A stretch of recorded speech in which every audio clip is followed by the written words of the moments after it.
இயற்கையோடு பயணிக்க யாருக்கு தான் பிடிக்காது? அதுவும் குளிர்ச்சியான நீரை பார்க்கும்போது எவ்வளோ மகிழ்ச்சியாக இருக்கும். அப்படி வெள்ளையங்கிரி மலையில் இருக்கிற சுனையை பற்றி மட்டும்தான் இந்த பதிவில் பார்க்க போகிறோம். நாம் போகிற வழியில் மொத்தம் 4 சுனை இருக்குது. அதை பற்றி ஒவ்வொன்றா பார்க்கலாமா?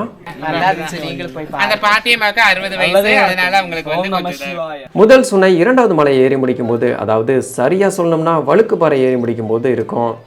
இந்த சுனை பாம்பாடி சித்தர் குகைக்கு சற்று முன்னாடி இருக்கும். அடிவாரத்திலிருந்து எங்களுக்கு இந்த இடத்த நெருங்க கிட்டத்தட்ட 1.25 மணி நேரம் ஆச்சு. இங்கே உங்களுக்கு தேவையான தண்ணீரை குடிச்சிட்டு அடுத்த 3/4 மணி நேரத்திற்கு தேவையான தண்ணீரை எடுத்துக்கிட்டு இங்கிருந்து பயணத்தை தொடங்கலாம். இந்த இடத்துல பார்த்தீங்கன்னா நிறைய பசுமையான மரங்கள் சூழ்ந்து இருக்கிறதுனால இங்கே நிறைய பேர் அமர்ந்து ஓய்வெடுக்கிறதையும் பார்க்க முடியும். இப்போ நம்ம பார்க்க போகிற சுனை கைத்தட்டி சுனை. இது 3வது மலையோட முடிவில் இருக்குது. முதல் சுனையிலிருந்து இந்த இடத்த நெருங்க எங்களுக்கு கிட்டத்தட்ட 50 நிமிடம் ஆச்சு.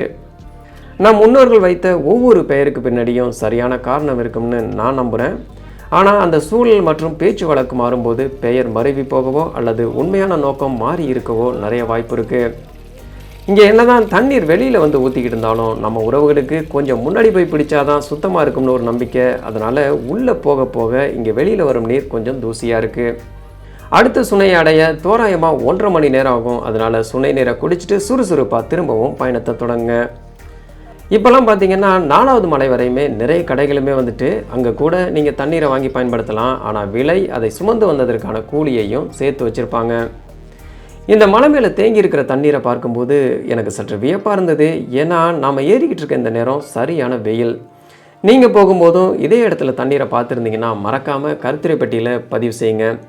ஏன்னா இதை பார்த்துட்டு என்னோடய பயணத்தை தொடங்கும்போது இந்த நீர் அங்கே இருக்கும் பறவைகளுக்காக கூட இயற்கை படைத்திருக்கலாம் என்று தான் தோணுச்சு. இப்போ நாம் நெருங்க போகிற சுனையோட பேர் ஆண்டி சுனை. இது சற்று பெரிய நீரோட்டம். இது 6வது மலையில் இருக்குது. இதுவரையும் எல்லா மலையிலையும் ஏறி பயணித்த நாம் இங்கே சற்று வித்தியாசமாக கீழே இறங்க போகிறோம். அது மட்டும் இல்லாமல் இந்த சுனையை குறுக்க கடந்து போனால் தான் அடுத்த மலையில் ஏற முடியும். எல்லா இடத்தை விடவும் இந்த இடம் ரொம்பவே பசுமையாகவும், அது மட்டும் இல்லாமல் சில மரங்களோட இலைகள் வெவ்வேறு நேரத்தில் ரொம்பவே அழகாகவும் இருக்குது. சரி, அதெல்லாம் விடுங்க. இவ்வளோ நேரம் சுனை சுனைன்னு சொல்லிட்டு இருக்கோம்ல, சுனைனா என்னென்னு உங்களுக்கு தெரியுமா? சொல்கிறேன் கேளுங்க.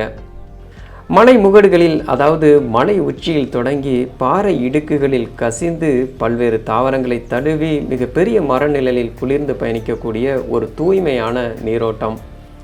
அதனால தான் இது ரொம்பவே குளுமையாக இருக்குது, குடிக்க நல்ல சுவையாகவும் இருக்குது. இது இங்கு வாடுகின்ற எத்தனையோ சித்தர்களுக்கும் உயிர்களுக்கும் உயிர் நீராக கூட இருந்திருக்கலாம். ஒரு தவறு எப்படி தொடங்குங்கிறதுக்கு இது ஒரு சரியான உதாரணம். இங்கே யாரோ ஒருத்தவங்க தவறுதலாக உள்ளாடைய காய போட்டு போயிருப்பாங்க போல். அதை பார்த்துட்டு ஒவ்வொருத்தவங்களாம் இங்கே விட்டுட்டு போக இப்போ இது ஒரு சடங்காகவே மாறிட்டு இந்த உள்ளாடைகள் இந்த அழகான இடத்துலையும் தூய்மையான நீர்லையும் கலந்து கிடக்கிறதுனால இப்போ குடிப்பதற்கு மட்டுமல்ல, குளிப்பதற்குமே இந்த நீர் ஏற்றதா இல்லை. அடுத்து ஒரு 15 நிமிட பயணத்தில் இந்த சுனையை வந்து அடையலாம். இங்கே தண்ணீர் ரொம்பவே குறைவாக வந்துகிட்டு இருக்கும். அதனால் ரொம்பவே பொறுமையாக நின்று பிடிக்கணும்.